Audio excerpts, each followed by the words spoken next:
Magandang araw, ako po si Christian Esquera at narito ang mga balitang hindi nyo dapat na-miss ngayong linggo.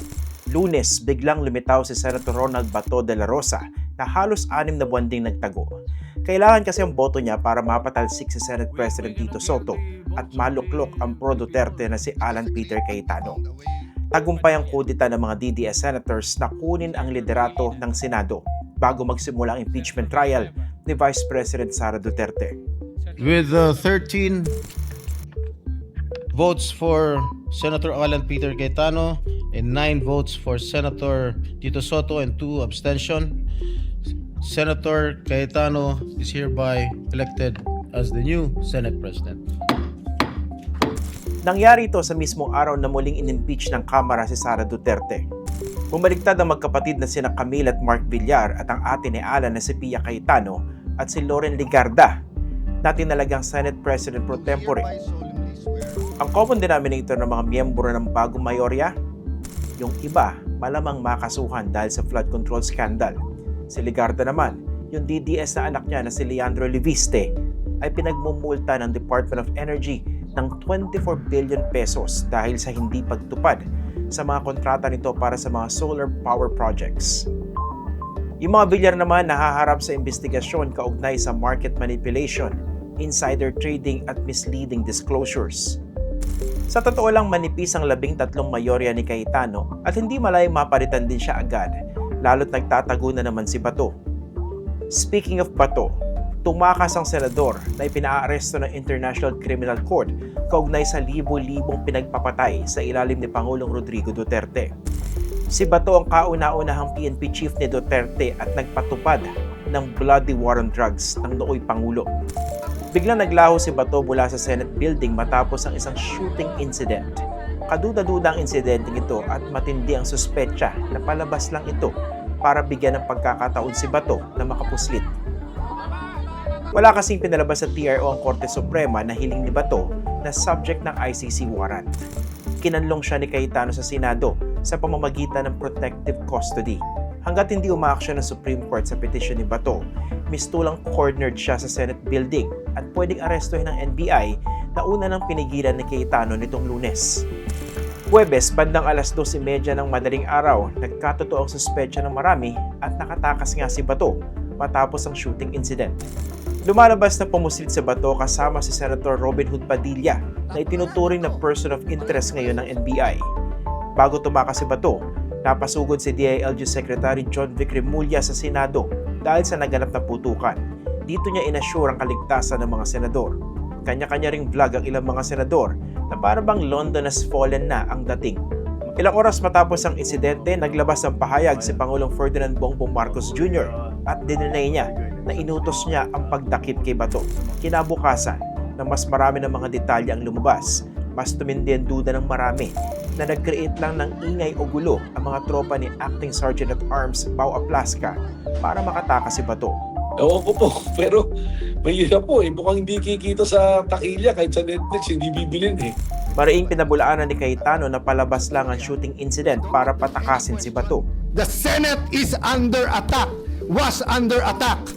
Biyernes, pumasok na sa eksena si Ombudsman Jesus Crispin Remulla. Inanunsyo niya na iimbestigahan na nila ang nangyari sa Senado. Nagpataw rin siya ng 6 na buwang preventive suspension para kay Aplasca. Papuputukan mo law enforcement? Ano siya, mas mataas sa law enforcement? Is he higher than law enforcement? He's supposed to help the Senate maintain the rules of the Senate. Pero para paputukan mo law enforcement, ibang usapan niya. Hindi natin tinotolerate yung ganyang behavior. Si Aplasca, by the way, ay handpicked ni Bato. Magmista sila sa Philippine Military Academy Class of 1986, pero nakagraduate si Aplasca the following year.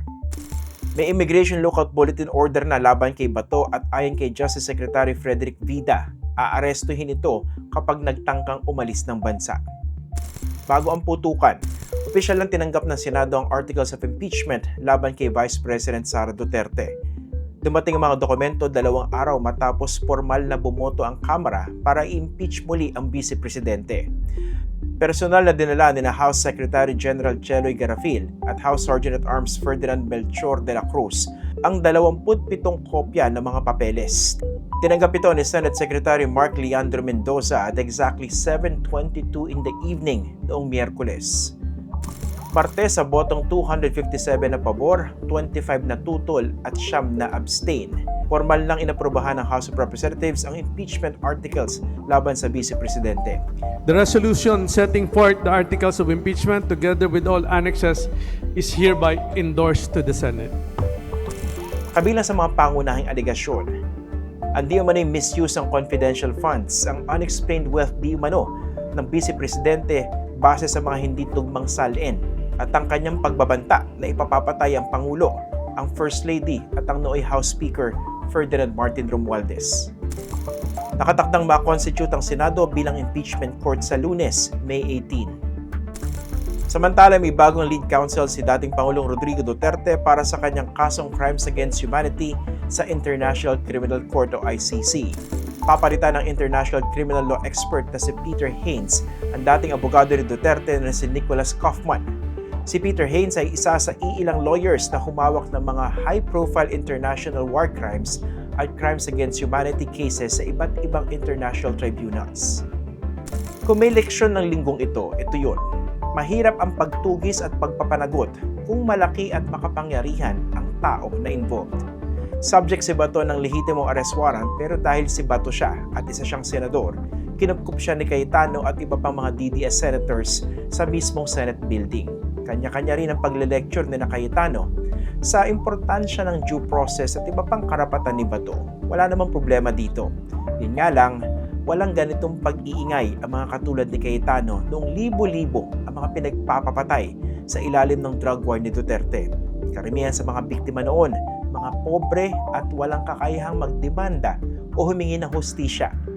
Sa katunayan, isa si Cayetano sa mga matinding nagtanggol at nag-justify sa mga pagpatay na ito, na kesyo lahat daw ng mga ito nanlaban.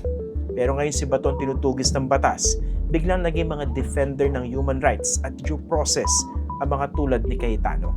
Ang tanong, happy kaya si God sa ganitong kaipokritohan? Muli ako po si Christian Esguera at laging isipin, facts first.